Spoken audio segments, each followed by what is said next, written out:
Hello, Minglava, Noro, Dine, Adobe Photoshop, CC, Natansinga, Bedavido,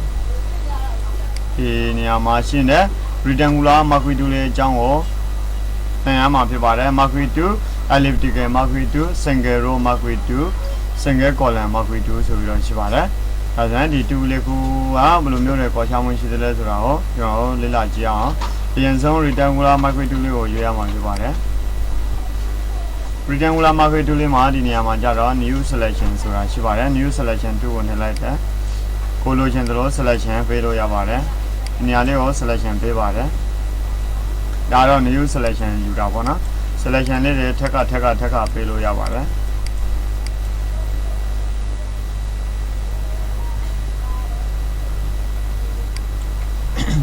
Two all, Patti, Sergeant and Shipkili or Navy Tolo Yabare, Shipkili or Nellution, lay down Jaja, lay to Yaravana, and Ma. You only a little you are. Now we don't mimido janitor color or the best way natural water. I come on, or you are a nanny. Lay down, don't let the dongo Yama Pipara. Fedama, I gave him mimido, don't say low yet like that, and I call a Luciano. Don't say, and I call a Luciano. Huh? Don't say that I am not the sale of a tabame, the say busy.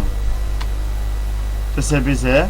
Laos and Odi Nitala Yabare, and Odo or the best way and Chilabare. The other 10 pieces Talawana. The other 10 pieces and it have been you are Mawale, the way of Pivare. The only option as a view window to my history is right. History take Alright. History take the only all you like to see and to add to your cono. Generally, the cono Piado Matipare. Hello, Mahovena, the only the O, the middle, the Lilo and Yavare.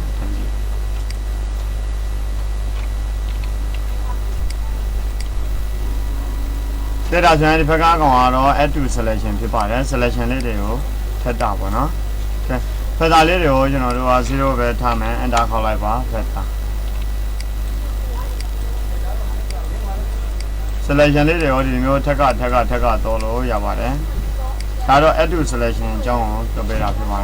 the Pega subtract from selection. Subtract selection later, no doubt about it. Tado selection, do you no doubt. The Pega only Jaro insert with selection. Insert with selection, insert with selection. I don't let it on him, selection till I don't.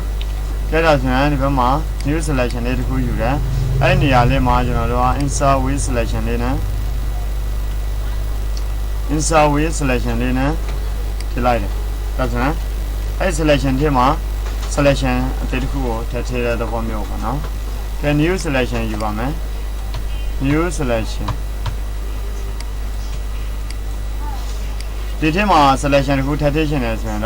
inside with selection or Tobiama Pivare, doesn't selection it who Yado Pivare.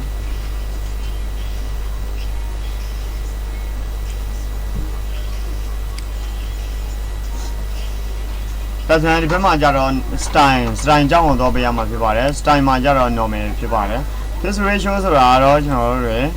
This ratio Nelada Kama, so Javado. Even ma with the car 5 inches for now, 5 with 5. Remember high ga 10 low yet like Lucian now. Show Jayale Pidorana, this ratio. If you have 5 patterns, we don't have much. They do all, you know, if you are a low year, no 5 I don't know. That ratio dango Doraba with the 5 high ga 4 in a Dorabana. That's an Yama 5လိုပဲထည့်လိုက်မယ်ဆိုရင်ရောဒါတော့သူကတူညီတဲ့ down တွေကိုပေးတာပေါ့နော်55ဆိုတဲ့ကောင်58ဒီနေရာမှာ2ပဲပေးချင်တယ်ဆိုရင်တော့52အနေနဲ့ဒီမျိုးက5ဒီကောင်က2ပေါ့နော်ကဲအချို့ညီတဲ့ selection လေးတွေကိုဒီ style က face ratio ကနေပြီးတော့တောင်းလို့ရပါတယ် face size ဆိုတာ pixel ဥမာရောနော်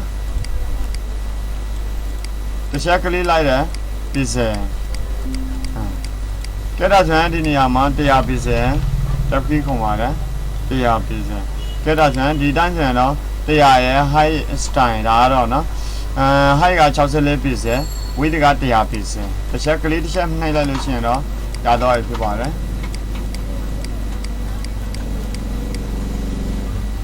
ကဲဒါဆိုရင်ဒီလောက်ဆိုရင်တော့ rectangular marquee tool လေးကိုအသုံးပြုရမယ်လို့ထင်ပါတယ် elliptical marquee tool ကိုတော့ပါမယ် elliptical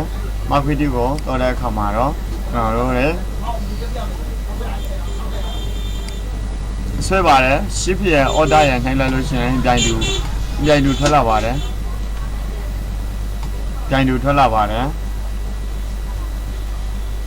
shift or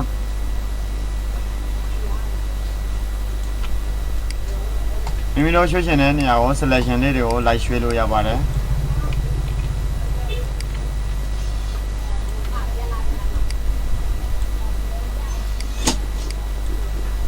ဒီကောင်လေးကိုခွဲထုတ်ချင်တယ်ဆိုရင်တော့ move tool လေးနဲ့ခွဲထုတ်လိုက်လို့ရပါတယ်နော် selection လေးတွေကိုလိုက်ပြီးတော့ဒါဆိုရင် selection လေးပါလာပြီဖြစ်ပါတယ်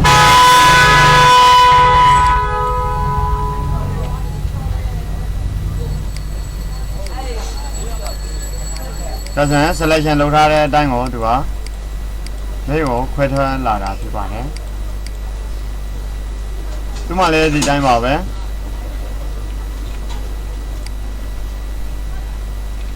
ကျွန်တော်တို့တရားလေးတစ်ခုယူပြီးတော့ color လေးထည့်လိုက်ပါတယ်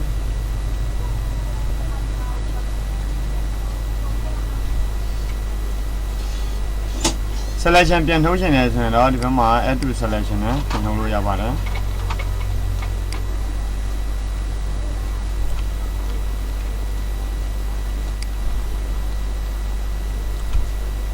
add to selection ဒီလေးလုပ်လိုက်ရင်တော့ပေါက်တော့တာပေါ့နော်ကဲဒီဘက်မှာတော့ subtract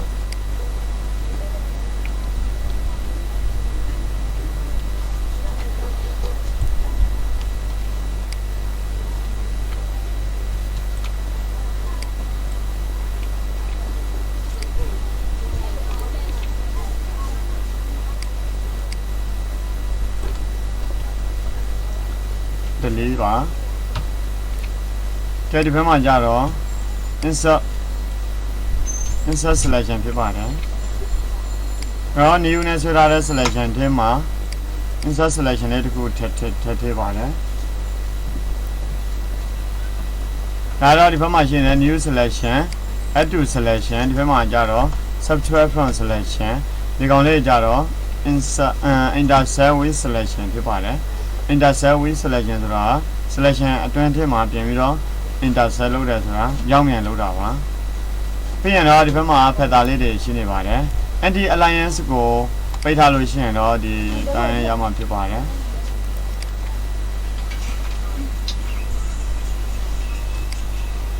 order နဲ့ bus pay နဲ့ကိုနှိပ်လိုက်ပါတယ်ဒီနေရာမှာအနာသားလေးတွေကအထည်လေးတွေကိုအဝိုင်းပေါ်မှာရှင်းနေတာကိုမြင်တွေ့ရမှာဖြစ်ပါတယ်တကယ်လို့ပေါ့နော် anti alliance ကိုအမြင်ရှင်းထားမယ်ဆိုရင်တော့ဒါဆိုရင်တော့အနာလေးတွေကညင်လို့တွေ့ရမှာဖြစ်ပါတယ်ညင်နေပါတယ်ဒီကောင်ကြတော့အရင်ကအနာလေးတွေကကျန်းပါတယ် anti alliance ဖက်တာနေရာမှာ1လောက်ထားပြီးတော့ enter ခေါ်လိုက်ပါတယ်ပြီးရင် anti alliance ကိုပေးထားပြီးတော့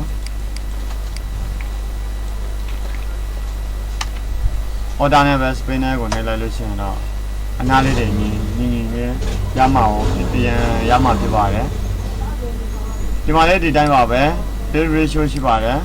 fill ratio fill size ဖြစ်ပါတယ်ဒီနေရာလေးမှာ fill ratio နေမှာ ရိုက်ထည့်လိုက်လို့ရှင်တော့လေလေမှာပဲလေအဝိုင်းရဲ့တစ်ဝိုင်းကိုရမှာဖြစ်ပါတယ်ဒါဆိုရင်တော့ best bin order best bin နဲ့ color ထည့်လို့ရပြီဖြစ်ပါတယ်ဒါဆိုရင်တော့ order ကိုလည်းနှိမ့်စေရမလို့ဘာမှနှိမ့်စေရမလို့ပေါ့နော်ဒီမှာဒါကြတော့ fish ratio အနေနဲ့တော့တာဖြစ်ပါတယ်ဝိုင်းလေးတွေကိုလိုချင်သလိုထည့်လို့ရပါတယ်ခေတ်လာဆိုရင် elliptical marquee tool ကိုလည်းသုံးတယ်မယ်လို့ထင်ပါတယ်နောက်တစ်ခုက single row marquee tool လည်းဖြစ်ပါတယ်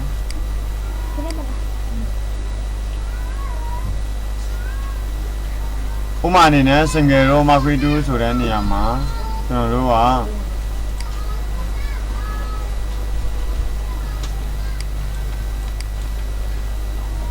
ကကလေးတစ်ချက်နှိပ်ပါတယ်ဒါဆိုရင်1 piece သူက selection ပေးပါတယ်အဲ့နေရာမှာကျွန်တော်တို့တရားလေးတစ်ခုထည့်ယူပါတယ်တရားလေးတစ်ခုယူပြီးတော့ color လေးဖြည့်ရှင်တယ်အဖြူရောင် color လေးတစ်ခုထည့်ဖြည့်ပါမယ်ဒါဆိုရင်အဖြူရောင်တန်းလေးတန်းရတော့ရေ1 piece တန်းလေးတန်းရတော့ရေပေါ့နော်ဒီနေရာမှာကလေးတစ်ချက်နှိပ်ပါတယ် add to selection ထည့်လိုက်ပြီးတော့နောက်ထပ်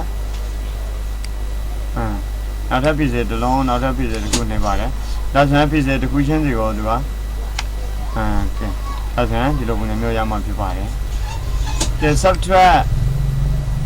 ကျွန်တော်တို့က piece တစ်လုံး piece တစ်ခုကို select မှတ်ထားပါတယ်ပြန် subtract နှုတ်လိုက်တယ်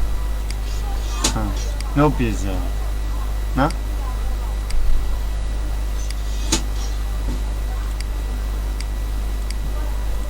ပြန်နှုတ်ရှင်လဲဆိုရင်တော့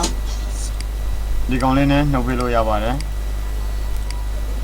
တော့ဒီလိုမျိုးနှုတ်လို့ရပါတယ်ကဲပြန်ပေးပါမယ်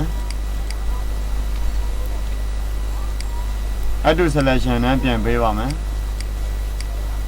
piece တစ်ခုချင်းတွေကို select မှတ်လို့ရပါတယ်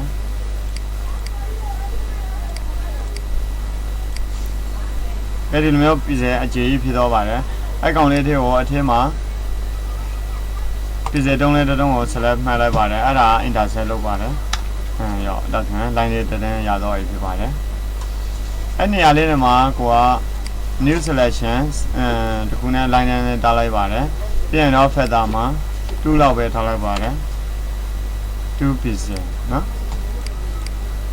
ကဲဒါဆိုရင်တော့သူက 50% no piece with more than ပြောတာပေါ့နော်0ပြန်ထားပါတယ်ပြန်ကိုလိုချင်သလို selection လေးတွေကိုထပ်ပေါင်းပါတယ်ပြန်တော့ alternate backspace နဲ့ color လေးဖြည့်လိုက်ပါတယ်ဒါဆိုရင်ကိုလိုချင်တဲ့ selection လေးတွေဝင်တော့ပြီးတော့ကိုလိုချင်တဲ့ line လေးတွေကိုထားလို့ရပြီဖြစ်ပါတယ်ကျွန်တော်တို့ဒီနေရာမှာ single row marquee tool လေးကိုအသုံးပြုကြည့်မှာဖြစ်ပါတယ်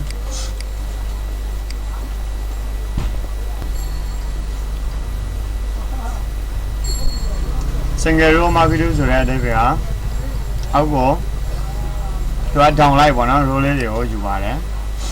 သူကလည်း 1 piece ပါပဲထပ်တိုးချင်တယ်ဆိုရင်တော့ add to selection နဲ့ပြီးတော့ထပ်တိုးပါတယ်ထပ်တိုးပါတယ်ထပ်တိုးပါတယ်ထပ်တိုးပါတယ်ထပ်တိုးပါတယ်ဒီဘက်ကိုလည်းထပ်တိုးလိုက်ပါတယ်ဒါဆိုရင်ဒီအလေကအတန်းလေးကိုကျွန်တော်တို့က select မှတ်ပြီးသွားပြီဖြစ်ပါတယ်ဒီတိုင်းလေးမှတ်လို့ရတာပေါ့နော်ပြန်တော့သူ့ကိုခွဲထုတ်လိုက်ပါတယ် control G နဲ့ခွဲထုတ်လို့ရသလို layer နဲ့ U layer via copy နဲ့ခွဲထုတ်လို့ရပါတယ်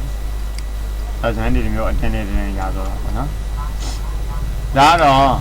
single column marquee tool လေးကိုအသုံးပြုတာဖြစ်ပါတယ်အပေါ်မှာပြောခဲ့တဲ့အတိုင်း rectangular marquee tool ရဲ့ elliptical marquee tool ရဲ့ single row marquee tool ရဲ့ single column marquee tool ရဲ့ဆိုပြီးတော့ tool လေးခုလုံးကိုအသုံးပြုတတ်မယ်လို့ယုံကြည်ပါတယ်အားလုံးပဲကျေးဇူးတင်ပါတယ်